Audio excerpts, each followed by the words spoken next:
안녕하세요. 야옹삭입니다. 오늘은 선행에 관해 얘기를 해볼까 해요. 사실 수학 선생님들은 두 부류로 나눠져 있어요. 선행을 해야 한다고 생각하시는 분들, 그리고 그 유명한 멘트 6개월 이상 선행은 좋지 않습니다 라고 말하시는 분들. 그럼 저 야옹쌤은 어디에 속해 있냐고요? 전 학생들 선행 시킵니다. 아주 독하게 시켜요. 어느 정도냐면 거의 대한민국에서 선행 독하게 시키는 선생님 3명만 뽑아오라면 그 안에 들어갈 만큼 아주 독하게 시킵니다. 하지만 그렇다고 해서 6개월 이상 선행은 좋지 않습니다 라고 주장하시는 분들 틀렸다고는 생각하지 않아요. 에? 뭔 소리야? 하시죠. 사실 이 문제는 선행을 해야 한다 하면 안 된다의 문제가 아니고 개개인의 학생들이 가지고 있는 재능, 열정, 성실도, 그리고 꿈의 크기의 문제예요. 어떤 학생이 있다고 칩시다. 머리가 엄청 좋아요. 성실하고요. 열정도 많아요. 그런데 꿈이 서울대 의예과래요. 그러면 당연히 선행해야 해요. 보통 이런 학생들은 초등학교 5학년에서 중1 여름방학 전에는 고등수학 들어가는 게 맞아요. 또 다른 학생이 있다고 얘기해 볼게요.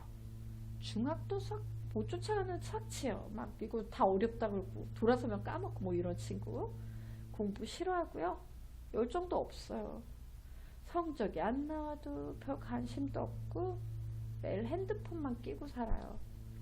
이 경우에는 고등수학은 힘들어요. 그나마 현재 배우고 있는 진도에 충실하면서 그래도 난 중학교 때까지는 수학 잘했어 라는 마음이라도 있으면 자존감을 지키기에는 좀 도움이 되지 않을까 싶어요. 즉 선행이라는 것은 어떤 학생에게는 절대적으로 무조건 필요한 동시에 또 어떤 학생에게는 너무 어렵고 양이 많아서 별 성과를 내지 못하는 시간 낭비일 수 있어요. 가끔 고3 부모님들이 수능 앞두고 전화하셔서 수학 가외 좀 해주세요 뭐 이렇게 부탁할 때가 있거든요. 그럼 전 꼭 점수 확인해요. 그럼 이제 물어보면 대부분 수학 30점 예, 그리고 영어 60점. 그럼 뭐라고 얘기하냐? 어머님 수학 깔끔히 포기하시고 영어 시키세요.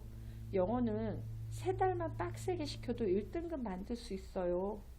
수학 가르칠 돈 영어에 투자하세요.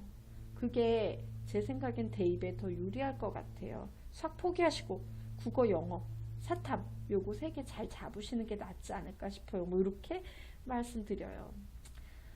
배가 부른 거죠 뭐.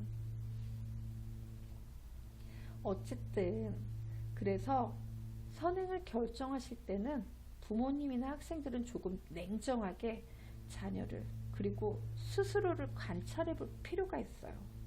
그냥 깔끔히 수학 포기하고 영어와 국어에 힘쓸 것인가, 수학을 최상위권으로 만들어서 고등학교에 가서 최상위권이 될 것인가, 뭐 이런 거. 그랬더니 이제 이 영상을 보는 대부분의 학생들이 선생님 케이스가 너무 극과 극이에요. 지금 선생님께서 말씀하신 사례는 상위권과 하위권이잖아요. 그 사이에 끼어있는 저 같은 중위권들은요 선행해야 하나요? 말아야 하나요? 예. 야옹쌤의 대답은 중위권이어도 하려는 의지가 있고 성실하면 하는 게 맞고요. 귀찮다 어렵다 하시면 하지 않는 게 맞아요. 인생에 새로 문을 여는 모든 열쇠들은요 외부에 있는 게 아니에요. 항상 본인 안에 있는 거예요. 본인 안에서 찾으셔야 합니다. 그리고 사실 지금 야옹쌤의 얘기를 듣고 있는 여러분은 모두 선행할 의지하고 열정, 성실성을 가졌을 거라고 생각해요. 그러면 지금부터 왜 선행이 필요한가에 대해 말씀드릴게요. 적어도 몰라. 근데 그냥 선행하면 좋을 것 같아서 고등학교에 가서 좀 도움이 되지 않겠어? 이런 식으로 추상적이고 막연하게 준비하는 건 아니라고 봐요. 선생님이 다른 어떤 수학 선생님들도 별로 관심이 없으셔서 그동안 안 해주던 수학에 대한 얘기를 오늘 좀 풀어볼까 해요. 자, 그러면 왜 선행을 해야 하느냐? 정답은 사실 있답니다. 이유는요, 개념수하고 문제수 때문에 그래요. 응? 개념수? 문제수? 자, 중학교 3년 동안 배우는 시중 교재들에 나와 있는 개념수 몇 개 정도 되는지 혹시 아세요? 400개 좀 넘어요. 그런데 사실 그중 절반 이상이 기초영어 정리급 개념에 해당돼요. 너무 유치하고 너무 쉽고 이런 거 있잖아요. 이등변 삼각형이란 두 변의 길이가 같은 삼각형이다. 이등변 삼각형에서 밑변에 수선의 발을 그으면 밑변을 수직 2등분한다. 이런 거 너무 뻔하고 쉬운 것들이 있잖아요. 네. 그리고 사실 핵심 개념은 선생님 생각에는 한 140개 정도라고 보지만 또 선생님에 따라서 제 눈엔 이게 어려워 보여요 하는 사람들도 있을 수 있기 때문에 넉넉 잡아서 200개 정도까지 이제 늘려줄게요. 자, 그러면 문제수는 그 3년치의 6개 학기죠. 그게 선생님이 작년인가 세봤는데 그 6개 학기에 실려있는 문제수는 7,536문제였어요. 7,536문제. 그러면 이제 되게 통 크게 싸서 선생님은 140개라 생각하지만 200개라 잡고 핵심 개념 넉넉히 잡아서 200개라 생각해도 핵심 개념당 문제수는 38문제 정도 나와요. 그런데 지금 야옹쌤한테 수학을 배우는 학생들은 보통 이렇게 중간고사, 기말고사, 내신 대비할 때요. 그 시험 범위에 해당되는 문제집 몇 권 정도 푸냐? 4권 정도 풀어요. 4권. 그러면 어때요? 핵심 개념당 문제수 150문제 넘게 푸는 셈이에요. 그러다 보니 시험 보면 100점 정말 많이 나와요. 우리 동네가 좀 시험이 쉬워서 그럴 수도 있고요. 자, 어쨌든 그럼 상대적으로 고등수학을 좀 한번 생각을 해보도록 할게요. 고등학교 3년 동안 이제 배우는 개념의 수는 이제 시중교재 기준으로 몇 개냐? 1,400개 이상 나와 있어요. 1,400개 이상. 많죠? 중학교 때는 400개 넘는데 그중 절반이 기초영어 정리급인데 고등수학에는 기초영어 정리급 개념 거의 없어요. 그냥 전무하다고 보시는 게 맞아요. 하나가 나와도 중학교 때보다 훨씬 어려운 개념들이 태반이고요. 그런데 그런 개념이 몇 개? 시중 교재는 1,400개 이상. 그럼 야옹쌤 개념집에는 몇 개? 2,000개 정도가 나와 있어요. 2,000개. 문제를 좀 개념을 빼야 되나? 고민되네요. 자, 어쨌든. 자, 그러면 이제 그 야옹쌤 교재 이제 기준으로 말씀드리자면요. 이 중에 핵심 개념 몇 개 정도로 보세요 라고 하면 선생님 1,400에서 1,500개 정도로 봐요. 사실 시중 교재에 나와 있는 건 핵심 개념만 나와 있는 거거든요. 그럼 선생님 교재에 실려있는 나머지 한 500개, 600개 넘는 그 개념은 기초 영어 정리급 개념인가요? 라고 묻는다면 약간 나올 수도 있겠죠. 왜? 중학교 때 여러분이 배운 개념 솔직히 선생님이 별로 신뢰하지 않아요. 잘못 배운 학생들, 엉터리로 배우고 넘어오는 학생들 너무 많고 딱 중학교 수준을 커버할 수준 정도만 배워왔지 고등학교로 확장시켰을 땐 정말 답이 없는 수준으로 배운 친구들 많아서 사실은 그런 개념도 다시 세세하게 다 잡아주니까. 하지만 그런 개념은 사실 그리 많지 않고요. 대부분이 이제 중위권대 학생들이 시중 교재로 공부한 애들이 본 적도 없는 그런 심화 개념 되게 많아요. 자, 그런데 센수학 기준으로 문제수는 이제 고등학교는 7개 과정이죠. 수학상, 수학과, 수학원, 수학2, 미적분, 기하, 확률과 통계. 요렇게 7개 가정에 대해서 책도 한 권 더 많아요. 중학교 때보다. 개념은 엄청나게 많고, 그러면 이 개념에 대해서 문제수는 몇 개 실려 있냐? 예, 선생님이 그 같은 해에 센수학 세봤더니 1년 전쯤 7,366개. 예. 이거 중학교는 아까 7,500문제 넘는다 그랬는데 고등학교는 한 학기 더 늘었는데 7,300문제 정도밖에 안 돼요. 네. 문제수가 굉장히 적죠. 네, 적습니다. 그거보다 더 중요한 건 뭐냐면요.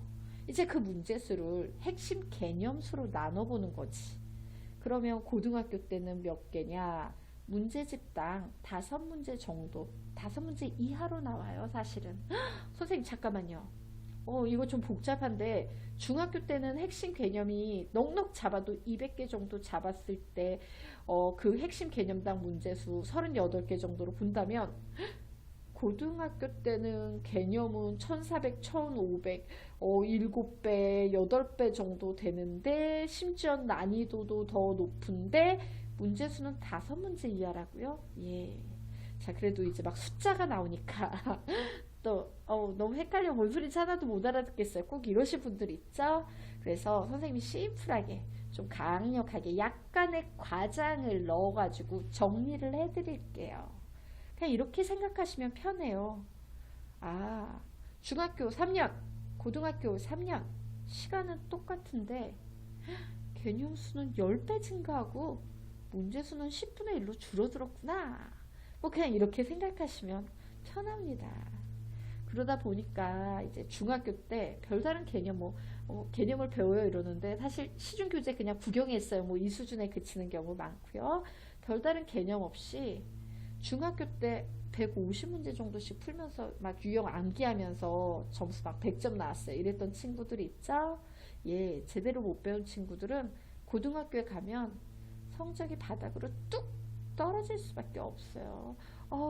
선생님 이상해요. 저희가 중학교 때 90점 이하 받아본 적 한 번도 없고 매일 수학 맞으면 한 개 틀리거나 다 맞거나 했는데 고등학교에 가서 60, 70점밖에 안 나오고 3등급, 4등급 나와요. 뭐 이런 부모님들 엄청나게 많아요. 선생님 22년째 학생들 가르치면서 매일 그런 분들 상담하거든요. 되게 슬퍼요. 마음이 아파요.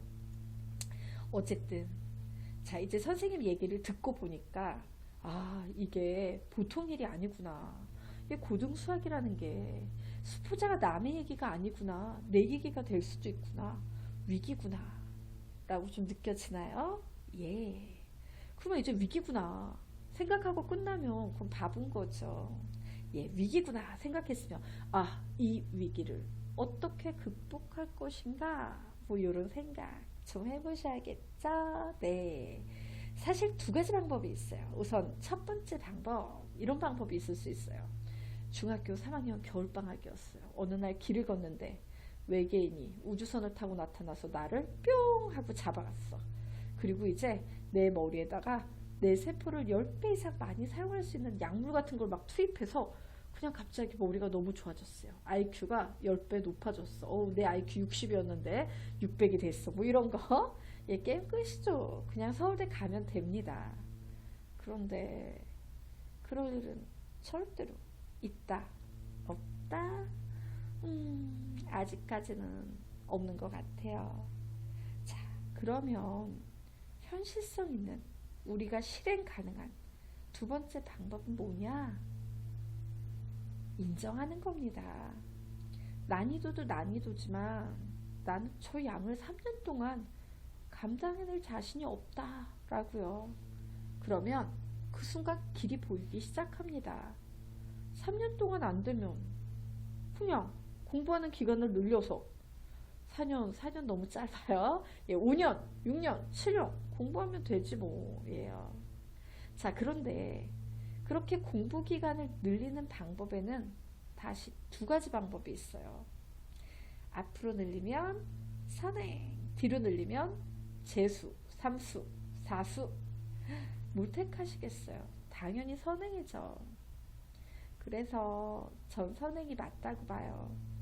선행은 사실 장점이 재수, 삼수, 사수에 비해서 굉장히 많아요. 우선 첫 번째, 저렴해요. 공부는요, 어릴수록 교육비가 쌉니다. 재수, 삼수, 사수학원 들어가면 기숙사학원 같은 데 보통 가잖아요. 1년에 3천만 원 들어요. 그런데 이제 어쨌든 그래가지고 대학을 갖다 쳐요. 그런데 사실은 자녀가 재수, 삼수, 사수 20살 넘고요. 대학 가고 막 이럴 나이가 되면 부모님 보통 퇴직할 나이예요. 그래서 이제 퇴직금 털어서 재수, 삼수, 사수 시켜서 대학 붙었는데 대학 등록금 또 내야 돼요. 와, 답이 없는 거죠. 그죠? 네. 부모님 노후를 탈탈 털어가는 거예요. 자, 또 뭐 이런 얘기 했더니 제 얘기 가만히 듣고 있다가 아닙니다. 우리 학원은 1년에 2,700만 원입니다. 2,400만 원입니다. 뭐 이런 댓글 다시면 미안해요. 네. 자, 그리고 선행의 두 번째 장점. 대입 성공 확률이요. 훨씬 높아요. 이거 너무 당연해요. 왜? 선행하면 우선 내신을 잘 받을 수 있고요. 당연히 대입 성공 확률 훨씬 높아집니다.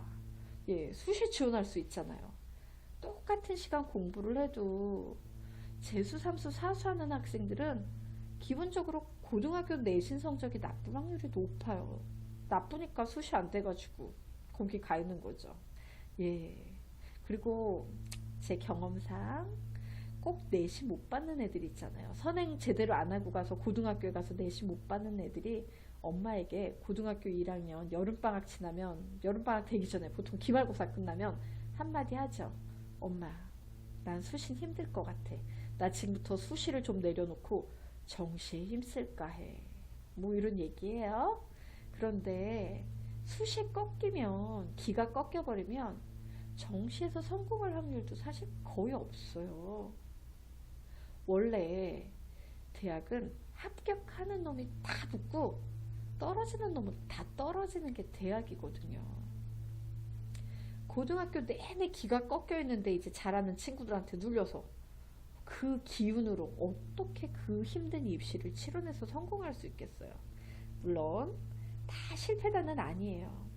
한 10% 정도는 독하고 열정 많은 친구들은 살아남지만 솔직히 대부분의 학생들이 작년 성적과 똑같은 성적표를 받아드는 게 재수거든요. 그리고 세 번째, 선행이 좋은 이유 세 번째. 자, 재수를 한다라는 건 뭐를 의미하냐? 인생의 가장 아름다운 꽃 같은 시절, 20대 초반, 청춘, 아우, 그 이름만 불러도 설레요. 그런데 이 시기를 재수학원에서 보내는 거 너무 슬프지 않나요? 사실 지금은 공무원 시험으로 되게 유명하지만 선생님이 대학교를 다니던 그 시절, 고등학교 졸업해서 대학을 다니던 그 시절에는 노량진이 되게 재수 단과 학원으로 되게 유명한 곳이었어요. 선생님도 노량진에서 1년 공부해서 서울대 갔어요. 그래서 여러분이 선생님이 겪었던 그 춥고 추웠던 그 긴 한 해를 겪지 않았으면 해요. 공부는 예, 할 때 아싸리 해버리고요. 청춘은 즐기는 겁니다. 자, 알겠죠? 이 정도 얘기했으면 그래도 나는 재수, 삼수, 사수가 더 좋아요. 아니면 그냥 고등학교 3년 대강 보내고 아무 데나 갈래요. 뭐 이런 얘기는 하지 않으시길 바래요. 자, 그리고 한마디 더.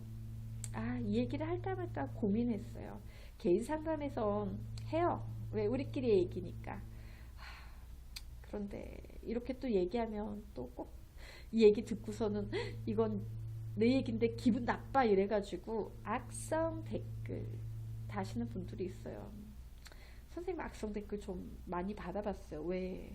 선생님이 좀 학벌이 기가 막혀요. 공부도 좀 많이 했고 잘했어요. 그러니까 선생님 같은 경우 사실 서울대, 연대, 고대 다 합격을 했어요.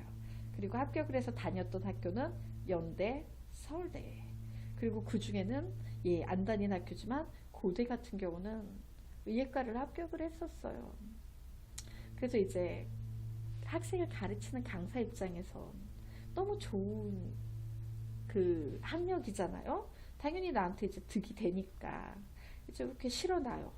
그러면 저게 어떻게 가능한 학벌이냐 이래가지고 예, 그런 분들 계셨어요. 꼭 이제 그 코로나 터지면서 학생 한 명도 없어가지고서는 이제 막 이렇게 돈 정부에서 받고 막 이러시던 분들 같은 경우는 학생도 없으니까 사람을 정말 쥐잡듯이 잡으면서 이건 불가능한 학벌이다 막 이러면서 엄청난 댓글을 달아줘서 블로그가 폭발하는 줄 알았던 그런 슬픈 사연도 좀 있기는 해요. 심지어는 어떤 분도 있는지 알아요. 아마 그분이 아닐까 싶은데 교육청에 전화를 해서 저거는 허위 학력이다 뭐 이렇게 연락을 와가지고 교육청에서 이제 이렇게 선생님을 부른 거예요. 불러서 갔더니 누가 선생님 학벌이 허위라고 했는데 확인을 해달라고 막 전화도 하고 그래가지고 너무 그런 분들이 종종 있었대요. 그래가지고 확인을 좀 해주실 수 있을까요? 이러면서 선생님이 도대체 가해법에 어디 어긋나는지 볼게요. 막 이러면서 이거 학벌 허위인가 막 이랬는데 검토를 해보면서 선생님이 다 냈어요. 그냥 선생님 다 가지고 있었던 그 뭐죠? 뭐 있잖아요. 뭐 졸업장 뭐 이런 거 막 뭐 상장 받고 뭐 올해 받고 막 이랬던 거. 예, 뭐 우수 장학생, 전액 장학생 뭐 이런 거 선생님 좀 했었거든요. 대학 다닐 때. 그래서 그거 다 제출을 해서 이제 딱 이제 상황 설명 연대 다니다가 1년 해가지고 고대 이해과도 붙고 서울대도 붙었는데 서울대 갔어요 뭐 이런 얘기를 이제 정확해주고 증빙서를 보내니까 이제 교육청에서 그러면서 얘기를 부탁을 드렸었죠. 제발 저 그런 분들한테 너무 시달려서 힘들어요. 그러니까 교육청에 오면 그냥 딱 잘라서 확인했습니다 라고 한마디만 좀 해주시기 바랍니다 뭐 이러면서 다 드리고 왔던 그런 일도 있어요. 자, 그래서 매우 소심한, 너무 소심해서 선생님 얼굴도 못 내세우고 이렇게 고양이 탈을 쓰고 야옹사 학생이 됐어요. 하지만 그래도 한마디 하고 갈게요. 그 6개월 이상 선행은 좋지 않습니다. 라는 말을 듣고 그 얘기를 이제 절대적으로 믿으시는 부모님들이 계세요.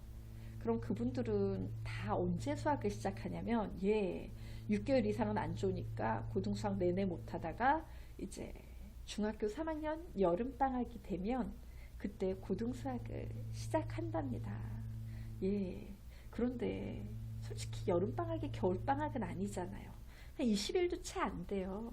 그러니까 20일도 안 되니까 뭐 고등수학 시작해서 다항식의 연산 뭐예요? 그럼 다항식끼리 더하고 빼고 곱하고 나누고 뭐 이런 거 이제 좀 하다 보면 어머 여름방학이 끝났네 얘들아 중간고사 준비해야지 중학교 3학년 2학기 수학하자 이래서 조금 맛만 보다가 앞에 가장 쉬운 부분만 좀 건드리다가 중학교 내신해요. 그럼 이제 중간고사 끝났네. 중간고사 끝나고 나면 이제 고등수학 선행할까요? 절대로 안 해요. 그럼 무슨 얘기 또 하는 줄 알아요? 어머 중학교 3학년은 놀랍게도 시험이 기말고사가 11월 중순 전에 다 끝나네. 11월 초부터 늦어도 11월 10일 날 시작을 하네. 어머 어쩌니 또 기말고사 준비해야지 선행은 못하겠다 이러면서 또 중학교 과정만 하네. 그리고 이제 시험 다 끝나잖아요. 그러면 이제 그때까지 선행 제대로 못한 학생들은 이제 난리가 나는 거예요. 이게 좀 아닌 것 같아. 딴 애들 선행 엄청 많이 된 것 같은데 나만 안 한 것 같아. 네, 너님만 안 하신 것 맞아요. 그러면 이제 그때 드디어 정신없이 이제 고등수학 제대로 가르치는 선생님을 찾아가지고 막 3년 동안 나의 중학교 시절을 보냈던 학원을 정들었던 학원을 빠이빠이 하면서 떠나게 되는 거죠. 그런데 그 학생 고등학교에 가서 성적 잘 받을 수 있을까요? 좀 힘들 겁니다. 선생님은요 고등수학 좀 공부 잘하는 똘똘한 애들이 오면 보통 70, 80권 정도 고등수학 전과정 기하까지 다 돌리면서 3번 돌리고요. 문제집으로 70권 이상 풀어줘요 보통. 그런데 그런 친구들이 고등학교에 딱 들어가는데 저는 이제 수학상 시작해요. 겨울방학 때 가까스로 수학상 한 번 막 돌리고 왔어요. 문제집은 한 2-3권밖에 못 풀었어요. 이런 학생이 그런 친구 쫓아갈 수 있을까요? Never. 게임 끝난 거예요 벌써. 그래서 이제 그 성적 안 나오면 막 등급 3, 4등급 나오면 이제 그 모든 책임은 누구에게? 아, 우리 애가 중학교 때 항상 수학 하나 틀리거나 100점 나오던 애인데 아, 고등 수학 60에서 70, 3, 4등급밖에 안 나오는 건 선생님을 잘못 만난 것 같아요. 이러면서 고등학교 1학년 때 1년 내내요. 시험 끝날 때마다 학원을 바꾸시는 분들 너무 많아요. 근데 아무리 바꿔도 매일 3, 4등급인 거죠. 그럼 이제 고1 말 되면 마음을 내려놓으시고 아, 드디어 인정하시는 거예요. 그래, 너의 성적은 3, 4등급이야. 이제부터 너 마음에 드는 선생님 아무나 찾아서 잘 공부하기 바래. 뭐 이러면서 그 다음에 2년은 방치를 하죠. 방치를 하다가 이제 고3 2학기 되면 그때 이제 처음으로 성적을 좀 진지하게 들여다봤더니 막 30점. 그러면 그때 이제 선생님한테 막 연락을 하는 거예요. 그럼 선생님은 이제 배가 불러서 영어 시키세요. 뭐 이렇게 얘기를 하는 거고요. 왜냐? 선생님이 사실 영어도 가르쳐 봤어요. 근데 영어를 왜 안 가르치냐면 3개월이면 1등급이 나와요, 영어가. 근데 수학은요, 3년이 걸려요. 그 이과 1등급 만들어내는데. 그래서 수학 가르쳐요. 왜? 예, 선생님은 3개월마다 학생을 바꾸고 싶지 않아요. 선생님이 안면인식 장애가 심해서 이제 얼굴을 알아볼 만 하면 학생이 바뀌고 얼굴을 알아볼 만 하면 학생이 바뀌고 이거 너무 힘들어요. 그래서 선생님은 3년 동안 쭉 예, 나의 안면인식 장애를 좀 극복하게 만들 그런 친구들을 만나고 싶죠. 솔직히 말하면 너무 안면인식 장애가 심해서 강의실 안에서는 학생을 알아봐요. 근데 강의실 밖에서는 내 학생인 줄 못 알아봐요. 심하죠? 어쨌든 여담이었고요. 자, 어쨌든 그렇게 이제 성적 안 나오면 막 고1 내내 고등수학 가르치는 선생님이 못 가르쳐서 그런 거야. 뭐 이럴 테고요. 그럼 뭐 그런 상황을 아는 중학교 때 수학 선생님은 이런 말씀을 하시겠죠. 어머, 우리 학원에서는 공부 잘하던 앤데 딴 데 가서 그런가? 왜 그렇게 성적이 떨어졌대요? 뭐 이렇게 묻고 다니시겠죠? 어쨌든 그렇게 준비 하나도 못하고 온 학생들 보면 너무 안타까워요. 특히 최상위권 애들. 이런 재능을 가진 애 왜 이렇게 놀렸어? 아깝다. 막 이런 생각 선생님 좀 많이 해요. 생각외로 되게 많아요. 그런 친구들. 자, 왜? 그건 자녀분의 미래가 바뀌어버린 거거든요. 꿈의 크기가 바뀌어버린 거고요. 저는 제일 좋을 때가 뭐냐면 그냥 평범한 최상위권이었어요. 최상위권이 평범하진 않나? 어쨌든 그 평범한 최상위권이었던 학생이 선생님한테 배우면서 확실한 서울대밖에는 갈 곳이 없을 만큼 확실한 성적을 받는 그런 상황이 될 때 너무 좋아요. 그건 내가 아이의 꿈을 이뤄주는데 조금이라도 도움이 된 거니까. 자, 그럼 예. 또 이제 아까 선생님이 얘기했죠? 네, 선생님은 전국 3대 가는 선행의 강자에 해당이 될 거라고 스스로 생각합니다. 안 세봐서 몰라요. 근데 내가 생각해도 난 너무 좀 독하게 시키기는 해요. 자, 그러면 선생님 아까 얘기했죠? 선생님은 보통 공부 잘하는 애들이요. 선생님한테 배울 때는 초등학교 5학년 때, 늦어도 중1 여름방학 때는 고등수학 시작해요. 그리고 그런 학생들은 고등수학 시작하는 시기, 그리고 성실성, 열정 등에 따라 차이는 있지만 보통 센수학, RPM, 다문항, 1품, 1등급 만들기, 1등급 수학, 거기에 좀 더 하면 뭐 자이스토리, 블랙라벨 이런 등등의 교재에다가 영사 개념집 교재까지 70에서 80권 정도까지 풀고 고등학교에 가요. 실제로 100권 넘게 푼 친구도 있었고요. 그리고 고등수학 미적분, 기하 포함해서 7개 과정 보통 3번 정도 뺑뺑이 돌려요. 잘할 수밖에 없겠죠. 자, 그러면 이제 수학 선생님들도 가끔 물으세요. 이게 가능해? 고등학생들도 못하는 걸 이걸 어떻게 어린애들이 해? 뭐 이런 말씀 하시는데요. 사실 어린 학생들이라 가능해요. 원래 선생님이 볼 때 고등학생은 공부하는 것 없이 공부한다고 계속 공부 안 하고 있는 애들이 고등학생? 네. 어린 학생들은 어쨌든 시간이 많기도 하고 하면 할수록 이제 주변에서 선생님 반은 무학년치예요. 잘하는 애들은 초등학교 6학년 하고요. 고등학교 2학년 하고 같이 수업을 하는 경우도 있어요. 예, 왜? 초등학교 5학년 때 고등수학 시작해서 1년 됐는데 이제 고등학교에는 선행이 안 돼서 고위수학 뭐 수원 이런 거 막 로그 시그마 막 이런 거 나오는데 수학을 못 쫓아가서 선생님을 찾아오는 친구들이 있어요. 그러면 이제 같이 수업을 듣는 거죠. 선생님한테 1년 동안 수학 상하 뭐 이렇게 배워 선생님 1년에 보통 5개 학기 나가는데 네, 뭐 어쨌든 그런 친구들하고 고등학생하고 같이 배우면 그때 그 어린 학생들이 깨달음을 얻게 돼요. 헉, 나보다 못하는데 고등학교 언니 오빠들이 헐? 저렇게 못해? 아, 내가 수학 되게 잘하게 됐구나. 좋았어. 난 지금부터 친구들하고 격차를 더 벌려버릴 거야. 그래서 서울대 갈 거야. 뭐 이런 꿈을 꾸기 시작해요. 그리고 그런 친구들이 고등학교에 가서 이과 1등급 뭐 선생님은 4%를 1등급이라고 보지 않아요. 나중에 하위권 막 몇만 명 빠져나가면 3, 4%에 걸려있는 애들은 등급이 밀려나거든요. 상위 1% 되는 애들이 바로 그렇게 공부하는 애들이에요.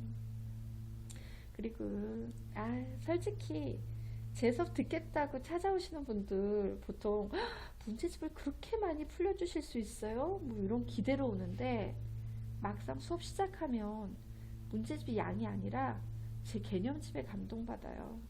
특히 다른 곳에서 이제 고등수학 배우다가 수원 들어가면서부터 못 쫓아가고 내가 뭘 배우는지 모르고 어렵고 막 이래서 실패하고 온 학생들 선생님한테 되게 많이 와요. 선행하는 친구들 중에는.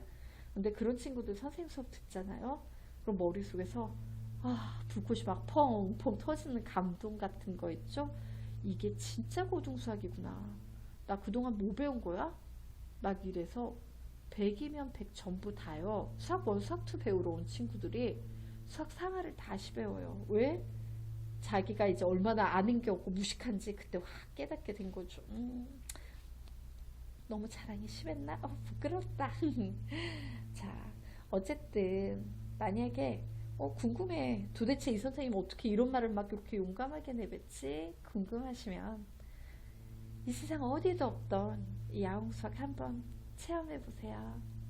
선생님이 더 나이가 들기 전에 이제까지 사실 선생님은 강의보다 강의 연구에 하루의 시간의 배분을 더 많이 했어요.